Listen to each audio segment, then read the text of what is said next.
Monica Evans had always believed in justice. As a successful attorney, she had spent years fighting for people who had been treated unfairly. But on this particular night, she never imagined that she would be the one needing justice. It was late in the evening, and Monica was driving home after a long day at work. The streets were mostly empty, with only a few cars passing by. She was listening to soft music, thinking about the cases she had to work on the next day. Just as she was about to turn onto her street, she noticed flashing red and blue lights in her rearview mirror. Her heart sank. She wasn't speeding. She hadn't run a light. She had done nothing wrong. Still, she signaled and pulled over to the side of the road. She took a deep breath, rolled down her window, and waited. Two officers stepped out of the patrol car and walked toward her vehicle. Their expressions were stern, their hands resting near their belts. One officer, a tall man with a buzz cut, stopped by her window and looked down at her.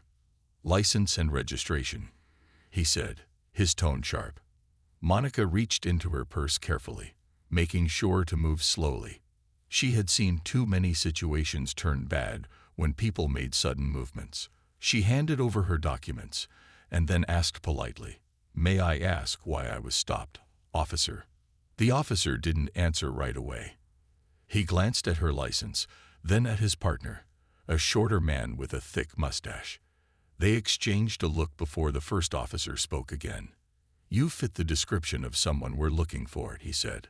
Monica felt a wave of frustration rise inside her, but she kept her voice calm. "What description is that?" The officer's jaw tightened. "Step out of the vehicle." Monica's stomach twisted. She had handled many cases like this before, cases where innocent people were pulled over for no good reason. She knew her rights. "Officer, I'm an attorney. I know the law. If I'm not being charged with anything, I have the right to stay in my car." The second officer let out a small laugh. "An attorney, huh?" he muttered. The first officer's tone became firmer. "Step out of the vehicle now." Monica knew this situation was getting worse. She could argue, but she also knew that refusing to follow their commands might escalate things further. Slowly, she unbuckled her seatbelt and opened the door. The moment she stepped out, the first officer grabbed her arm roughly. "There's no need for that," she said, trying to keep her voice steady. "Turn around and put your hands on the car," the officer ordered. Monica's heart pounded. She hadn't done anything wrong, yet here she was, being treated like a criminal. A few people across the street had stopped to watch. Someone pulled out a phone and started recording. "I need to know what I'm being accused of," Monica said firmly. "You're resisting," the officer snapped. Before she could protest, the second officer reached for his handcuffs. Monica realized then that this wasn't just a traffic stop. This was something much bigger, and she wasn't going to let them get away with it. Monica stood frozen for a moment, trying to process what was happening. The officers had given her no real reason for stopping her, yet now they were treating her like a suspect. She had spent years defending people in court, but now she was the one in trouble. Before she could say anything else, the second officer grabbed her other arm. Cold metal handcuffs clicked around her wrists, locking tightly. She winced at the pressure but refused to show any fear. She knew better than to struggle. Any movement might be used against her. "You're making a mistake," she said calmly, looking directly at the officers. "Tell it to the judge," the taller officer muttered as he pulled her toward their patrol car. Around them, a small crowd had started to form. People whispered among themselves, watching with concern. A young man across the street held up his phone, recording everything. Monica knew that video could be important later. The officers opened the back door of their vehicle and pushed her inside. The seat was hard, and the space was cramped. Monica had been inside a police car before, but only as a defense attorney visiting clients. Now she was sitting there as if she were a criminal. She took a deep breath and told herself to stay focused. The situation was bad, but she knew how the system worked. She had to stay calm, gather details, and remember every word they said. The officers got into the front seats, and the car started moving. "You're being charged with obstruction and resisting," the officer in the driver's seat said. Monica frowned. "Obstruction of what?" "I was following instructions. You refused to get out of the car when we told you," the second officer replied. Monica felt anger rise inside her. She had asked a simple question, why she was being stopped, but instead of answering, they had turned the situation against her. "You know that's not true," she said firmly. "I complied. You just didn't like that I asked questions." The officers ignored her. As the car pulled into the police station, Monica felt a sense of determination grow inside her. They thought they could intimidate her. They thought she would just accept whatever charges they threw at her, but they had no idea who they were dealing with. Inside the station, the officers led her to a booking area. A clerk sat behind a desk, barely looking up as they filled out paperwork. Another officer walked over and took her fingerprints. "Do I get a phone call?" Monica asked. Later, the taller officer said, not even looking at her. She sat on a bench, waiting. Minutes turned into hours. No one told her anything. No one explained what would happen next. But Monica wasn't afraid. She was already planning her next move. If they thought she would back down, they were very, very wrong. Monica sat on the cold metal bench, her wrists sore from the tight handcuffs. The room around her was dimly lit, with other people waiting to be processed. Some looked tired, some looked angry, but she remained calm. She knew this wasn't just about her.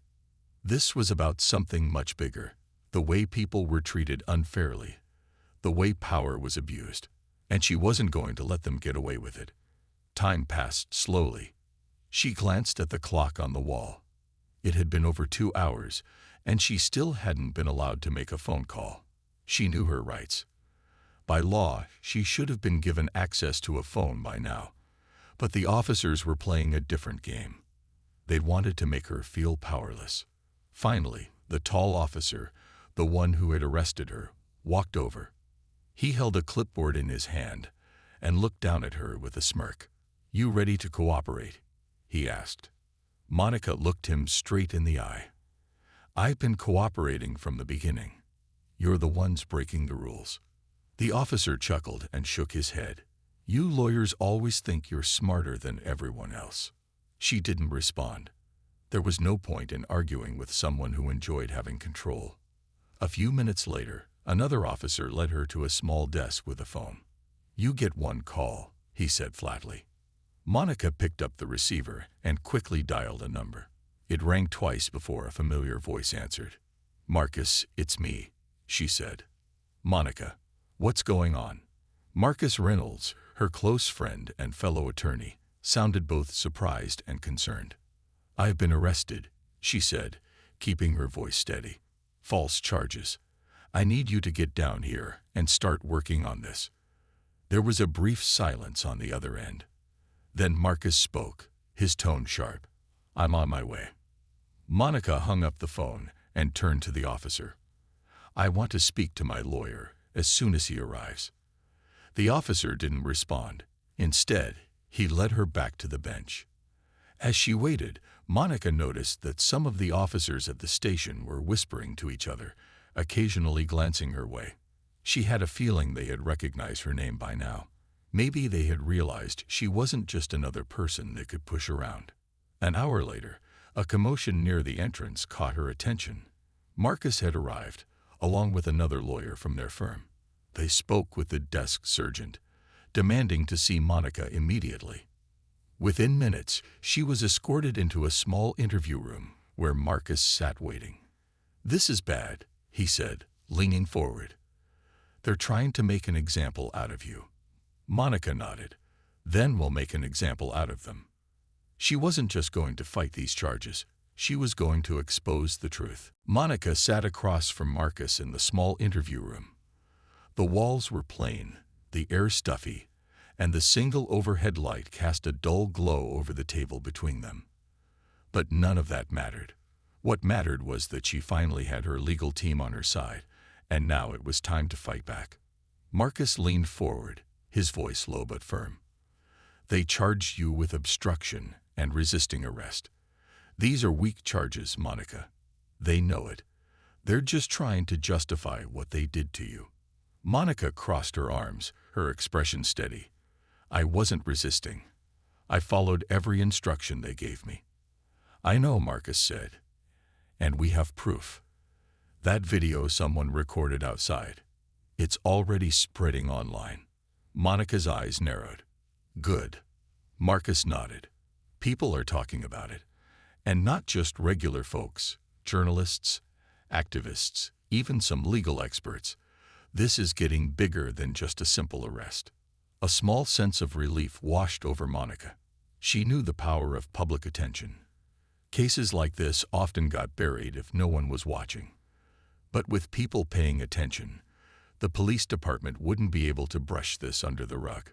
A few moments later, the door opened and a police officer stepped inside. He was older, his uniform crisp, his expression unreadable. He glanced at Marcus, then at Monica. You're free to go, he said, almost reluctantly. Monica raised an eyebrow. Just like that. The officer hesitated. For now. Marcus stood up. She never should have been here in the first place. The officer didn't respond. He just stepped aside, letting them pass. As Monica walked out of the station, she noticed a group of reporters standing near the entrance. Cameras flashed, and microphones were raised as questions were shouted in her direction. Ms. Evans, do you believe this was a case of racial profiling? Are you planning to press charges? What's your next move? Monica didn't answer right away. She paused for a moment, looking at the cameras, the reporters, and the people watching from a distance. Then she spoke clearly and confidently. I was unlawfully arrested. I was treated unfairly. But I am not just walking away from this. I will be taking legal action, not just for myself, but for everyone who has been treated this way and had no voice. The crowd erupted with more questions, but Monica turned and walked toward Marcus' car. As she got in, she felt a fire growing inside her. This wasn't just about clearing her name. This was about making sure this didn't happen to anyone else. And she was just getting started. Monica sat in Marcus' car, staring out the window as the city lights blurred past. The night had been long, but she was far from tired. Her mind was racing with everything that had happened and everything she needed to do next. Marcus glanced at her as he drove. You sure you want to go through with this? Taking on the police department is no small thing. Monica turned to him, her eyes filled with determination. They picked the wrong person to mess with. I'm not just letting this go. If they did this to me, imagine how many others have been treated the same way, but had no way to fight back. Marcus nodded. Then we start building our case first thing in the morning. The next day, Monica and her legal team gathered in their office. Papers were spread across the conference table, and a large screen showed the video of her arrest, which had now gone viral. News channels were discussing it, and social media was full of comments calling for justice. Marcus pointed at the screen. This is our biggest advantage. The whole world is watching now. Monica nodded. We need to dig deeper. Find out if those officers have done this before. Another lawyer in the room, Denise, tapped her pen on the table. I did some research last night. The officers who arrested you, Harlan and Mills, have a history of complaints, excessive force, wrongful stops. But nothing ever stuck because the department always protected them. Monica clenched her jaw. Not this time. They filed a civil rights lawsuit against the officers and the police department. Monica wasn't just suing for her unlawful arrest. She was demanding an investigation into the department's entire history of racial profiling and misconduct. As the lawsuit became public, more people came forward with their own stories. A man who had been stopped and searched without reason. A woman who had been arrested for questioning an officer's actions. Each story added weight to Monica's case, proving that this wasn't an isolated incident. The pressure on the department grew. News stations started digging into old cases, uncovering patterns of abuse. City officials, who had once stayed silent, were now being forced to answer tough questions. Then, something unexpected happened. A whistleblower from within the department came forward. An officer who had worked with Harlan and Mills provided documents showing that they had falsified reports in multiple cases. Monica and her team now had solid proof. This wasn't just about one bad night. This was about a system that had protected officers who broke the rules. As she looked at the evidence in front of her, Monica knew one thing for sure. The police officers who had arrested her thought she would be just another person who wouldn't fight back. They were about to regret that mistake. Monica sat at her desk, surrounded by stacks of legal documents and news reports. Her phone buzzed constantly, calls from reporters, messages from supporters, and updates from her legal team. The case had grown bigger than she had imagined. What started as a single wrongful arrest had turned into a full-blown investigation into the police department. Marcus walked into the office, holding a thick folder. "We got the internal reports," he said, placing the folder in front of her. "It's worse than we thought." Monica opened the folder and flipped through the pages. It contained records of misconduct complaints against officers Harlan and Mills. Dozens of cases where people had reported unfair treatment, excessive force, and illegal stops. But each time, the complaints had been dismissed without proper investigation. She shook her head. They'd been doing this for years, and the department covered for them. Marcus nodded. The whistleblower's testimony confirms it. These officers were never punished because their supervisors protected them. Monica took a deep breath. Then it's time to make sure they don't get away with it this time. The next day, Monica and her legal team held a press conference. Reporters filled the room, cameras flashing as she stepped up to the podium. "We have uncovered a pattern of misconduct within this police department," Monica announced. For years, complaints were ignored, and officers who violated people's rights faced no consequences. But that ends now. She presented the documents and evidence, showing the public the truth. News stations broadcasted the conference live, and within hours, the city was in an uproar. Citizens demanded action. Protesters gathered outside the police station, holding signs calling for justice. Under pressure, city officials had no choice but to respond. The mayor announced that an independent investigation would be launched into the department's practices. The police chief, who had defended the officers at first, now faced serious questions about his leadership. Then the biggest news came. Officers Harlan and Mills were placed on administrative leave, pending an internal review. It wasn't the same as being fired, but it was a start. Marcus grinned when he heard the news. They thought they could get away with it, but now the whole world is watching. Monica remained focused. "We're not done yet. We have to make sure real change happens. That means not just holding these officers accountable, but fixing the system that allowed this in the first place." As the days passed, more developments unfolded. More victims came forward, sharing their experiences. A group of city council members proposed reforms to improve police accountability. The movement was growing, and Monica was at the center of it. She had set out to fight for herself, but now she was fighting for something much bigger, a future where no one would have to go through what she did. And she wasn't stopping until justice was served. Monica sat in the courtroom, her heart steady as she watched the judge enter and take a seat. This was the moment she had been waiting for. The lawsuit had finally reached trial, and the officers who had wrongfully arrested her would have to answer for their actions. Across the room, officers Harlan and Mills sat with their legal team. They looked confident, but Monica knew the truth was against them. The evidence her team had gathered was overwhelming. The video of her arrest, the complaints from other victims, the whistleblower's testimony, all of it painted a clear picture of misconduct. As the trial began, the prosecution played the video of Monica's arrest. The courtroom fell silent as the footage showed her calmly asking why she was being stopped, only for the officers to escalate the situation. The judge's expression remained neutral, but Monica noticed the jury shifting in their seats, clearly uncomfortable with what they were seeing. Next, the whistleblower took the stand. He was a former officer who had worked with Harlan and Mills and had seen their behavior firsthand. "They targeted people who questioned them," he said. If someone asked too many questions or didn't act scared, they found a reason to arrest them. They knew the department wouldn't hold them accountable. The defense tried to argue that Monica had been uncooperative, but Marcus was ready.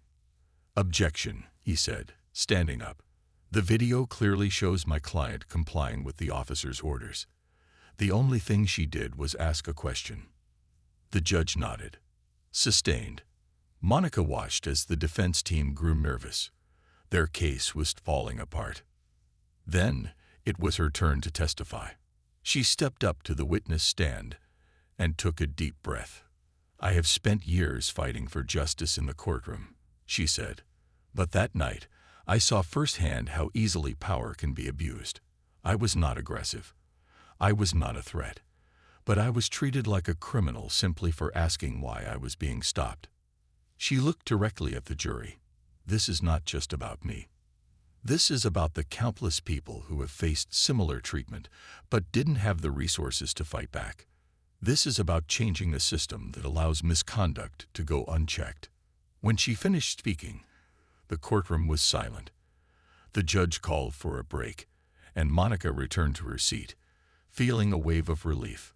Marcus leaned over and whispered, "You just turned this case into something bigger than they ever expected." Monica nodded. She wasn't just fighting for herself anymore. She was fighting for justice. And she wasn't backing down. The courtroom was tense as everyone waited for the verdict. Monica sat with her hands folded, her heart steady, but her mind racing. She had done everything she could. Now it was in the jury's hands. The judge entered, and the room fell silent. The jury foreperson stood up, holding a sheet of paper. Everyone leaned in, waiting. "We, the jury, find the defendants guilty of misconduct and unlawful arrest." A wave of emotion washed over Monica. She had won. The truth had won. The officers, who had once acted with complete confidence that they would face no consequences, now looked shocked. Their lawyers whispered urgently, but it was too late. The judge spoke, his voice firm. "Officers Harlan and Mills, this court finds that you violated the rights of the plaintiff. In addition to financial damages, a full independent investigation into the department's misconduct will begin immediately." A murmur spread through the courtroom. This wasn't just a win for Monica. It was a win for everyone who had ever been wronged by the system. Outside the courthouse, a crowd had gathered. Reporters, supporters, and community members all stood waiting. As Monica stepped out, the cameras flashed and microphones were raised. One reporter asked, "Monica, how you feel about the verdict?" She took a deep breath before answering. "This case was never just about me. It was about accountability. It was about making sure no one else goes through what I did. Today, we took a step toward justice. But the fight isn't over. We must keep pushing for real change." Applause broke out in the crowd. People cheered, some even holding signs that read "Justice for all" and "No more unfair treatment." Marcus stood beside her, smiling. "You did it," he said. Monica nodded. "We did it, but this is just the beginning." Over the next few weeks, the impact of the case spread. The police department announced new policies to prevent racial profiling and misconduct. Several officers who had ignored complaints in the past were removed from their positions. The city even promised to invest in better training and oversight. Monica continued her work, using her platform to push for further reforms. She met with lawmakers, spoke at community events, and helped others who had been wrongfully arrested fight back. One evening, as she sat in her office reviewing another case, she received a letter from a young woman. "Thank you," it read. "Because of you, I believe in justice again." Monica smiled. This was why she fought. Not just for herself, but for everyone who needed a voice. She knew the battle for justice wasn't over. But as long as there were people willing to stand up and fight, change was always possible.